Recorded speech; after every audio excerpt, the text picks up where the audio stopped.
सेंगेल सालखन मुर्मू का सरना धर्म कोड के लिए 30 दिसंबर 2023 के भारत बंद पर वक्तव्य और सहयोग की अपील। रांची 27 दिसंबर 2023। सरना धर्म कोड भारत के प्रकृति पूजक लगभग 15 करोड़ आदिवासियों के अस्तित्व पहचान हिस्सेदारी का लाइफलाइन है। आदिवासियों को उनकी धार्मिक आजादी से वंचित करने के लिए कांग्रेस बीजेपी दोषी है।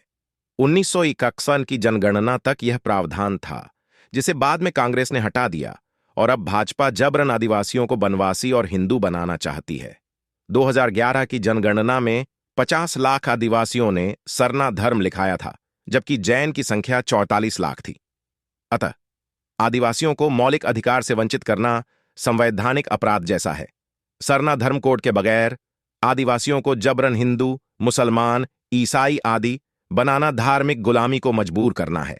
सरना धर्म कोड की मान्यता मानवता और प्रकृति पर्यावरण की सुरक्षार्थ भी अनिवार्य है।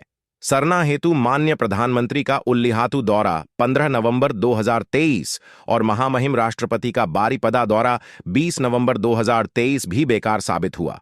अतः उपरोक्त तथ्यों के आलोक में आदिवासी सेंगेल अभियान अन्य संगठनों के सहयोग से 30 दिसंबर 2023 को सांकेतिक भारत बंद और रेल रोड चक्का जाम को बाध्य है।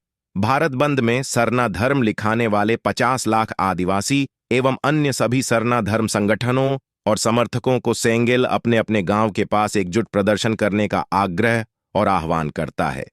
झारखंड विधानसभा में 11 नवंबर 2020 को धर्म कोड बिल पारित करने वाली सभी पार्टियों के कार्यकर्ताओं को भी सामने आना होगा, वरना वे ठगबाज ही प्रमाणित होंगे। सेंगेल किसी पार्टी और उसके वोट बैंक को बचाने के बदले आदिवासी समाज को बचाने के लिए चिंतित है, मगर जो सरना धर्म कोड देगा आदिवासी उसको वोट देगा।